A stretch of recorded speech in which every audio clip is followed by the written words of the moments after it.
Hello everyone, this is a sort of introductory lecture on Twelfth Night. I know I've already posted something for you to contemplate regarding Acts 1 and 2, which I'm hoping you will submit to me by tonight, because I would like to post a sort of response lecture by tomorrow or the day after, right? But in the meanwhile, I just wanted to bring you not up to speed, but just to make you aware of a type of character that emerges repeatedly in Shakespeare's drama, both tragedies and comedies, but especially in comedies. And Twelfth Night is the last happy comedy that Shakespeare writes. After Twelfth Night, the understanding among textual scholars is he kind of dwindled in his comedic interests, right? And that he started focusing on what we will see an example of eventually. But what he started doing is he started replacing comedies. I mean, he still worked with tragedies, and they were very popular among the people. But instead of writing the kind of comedies, the pastoral comedies that he is really known for, he took to a sort of tragicomedy genre, right? And we'll talk about that later in the semester. But in all these genres that he encompasses, the role of the single woman, right? A single woman of varying ages appears repeatedly, right? So in various characters, and of course in Twelfth Night we have multiple single women that we encounter, of Viola, right? Viola, who will become Cesario, and the reference to Caesarion, of course, is there for us to catch in that, and I'll talk about Viola and Olivia a little bit in this lecture, but also a lot more in the subsequent lectures, both that I will post on Moodle and Facebook, and that I hope to have starting Monday. Maybe we won't have too much time to talk about Viola and Olivia as single women on Monday, but I will hope to have you educated in this phenomenon of Shakespeare's investment, right, in the articulate single woman that we encounter repeatedly in his plays. But Maria is also, or Mariah, depending on how you want to pronounce her name, is also a single woman, right? I mean, we see her from another class perspective, perhaps, but she is undoubtedly single as the play begins. So historical context in this regard is important. I know I mentioned in at least one of my comments earlier that Elizabeth, who was queen until 1603, remained a single woman, right? And the agenda of being a single woman for her was highly political. And it came at the expense of a lot of anxiety among, say, political figures, a lot of potential rivalries and political strife against her that emerged from the fact that she was refusing to marry.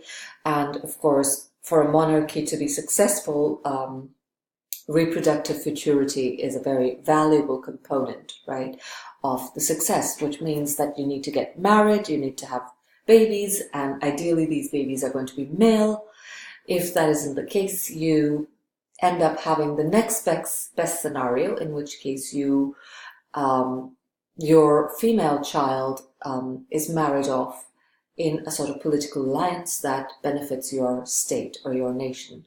None of this was entertained in any serious or sustained manner by Elizabeth, who presented herself as the Virgin Queen, very notably as the fairy queen, if you will, right?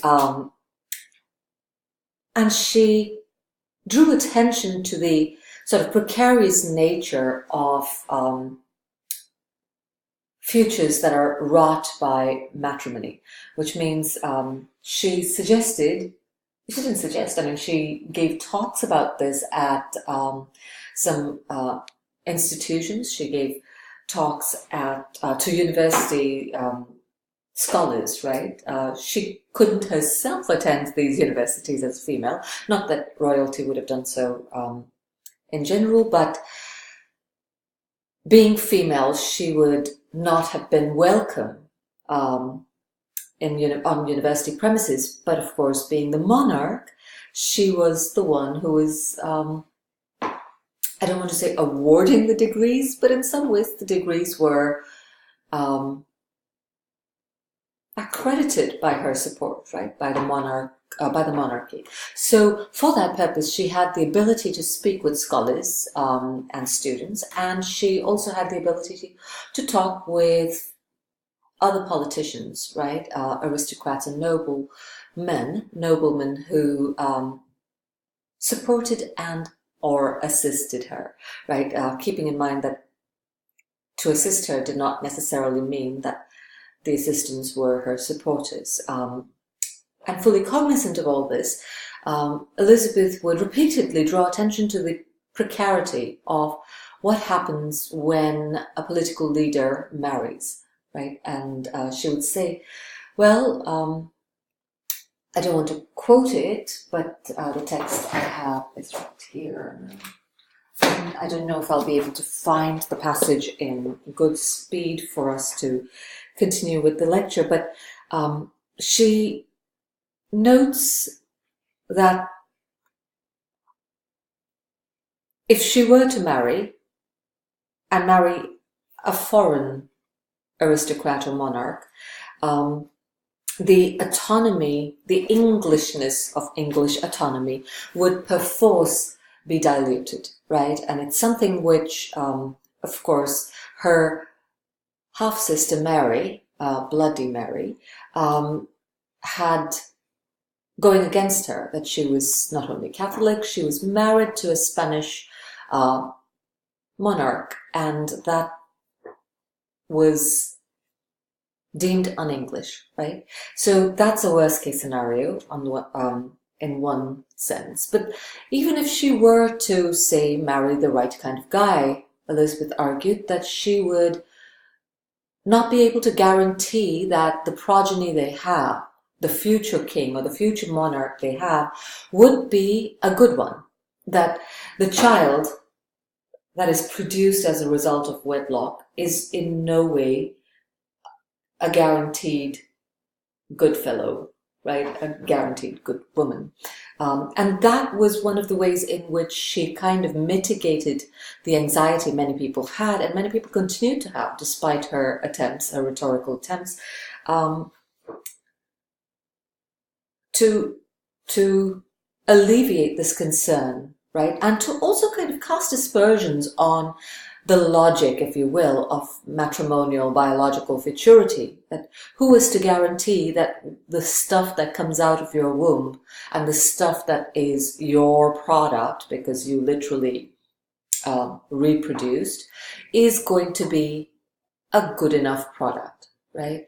And especially in the context of political leadership, when there was a great history of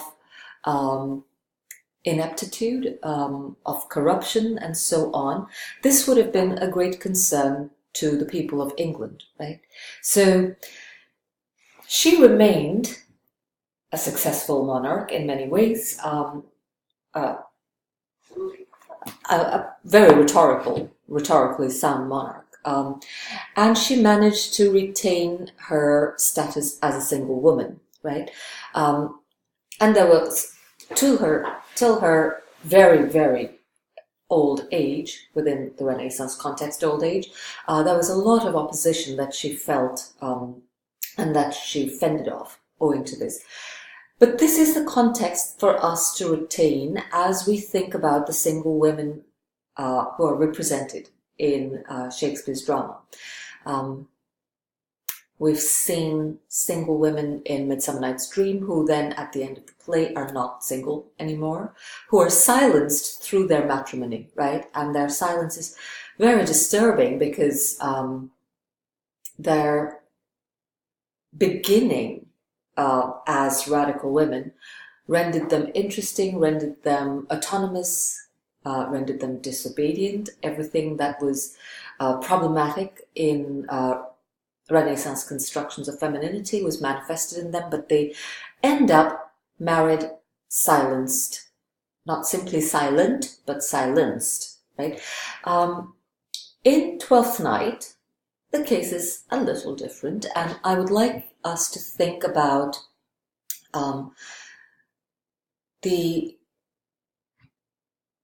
historical context within which single women had a sort of diverse presence, right, and diverse anxieties.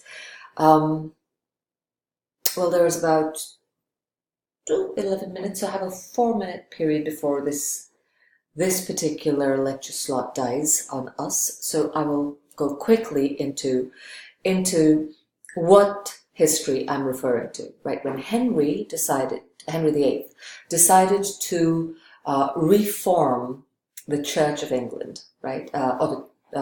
Reform England as a Protestant nation. He pretty much banned Catholicism, right? It was illegal to be a Catholic. A lot of, you might read this in some articles, and a lot of, kind of rumors and hypotheses about Shakespeare suggest that he was a closet Catholic, perhaps. I don't know. There is no way of knowing with certainty. But his work, I would argue, is a healthy representation of skepticism regarding organized religions of various sorts, including Protestantism, but also including Catholicism in its various factions, both of them in their various factions. So, but to return to what happens with the Reformation, right? When the Church of England comes to be, Catholicism is banished, convents and nunneries are shut down, their property, their land is perforce taken from them, and their wealth and the land and whatever resources are attached to these lands are claimed by the monarch, right, by the King of England during Henry VIII's time, but it becomes part and parcel of what is possessed or repossessed by the monarchy, right? And in Henry's time, but also subsequently, these lands and these resources were, how shall we say, redistributed to people who were favorites and who had, say, supported the Reformation in one way or another. And of course, Anne Boleyn's family was a very big player, if you will, in this Reformation game, right? And they gained a lot until they stopped gaining a lot. And then, of course, they started losing things like their lives. But the immediate result of shutting shop on nunneries and convents was that single women, or women who wished to remain single, no longer had any choices in the matter, but they had to be married, right? They could not become dignified single women as, say, nuns, who were committed to a future of religiosity. And if you think back to Hermia, right, we have this strange allusion that is made to her sterile future, right, as a nun.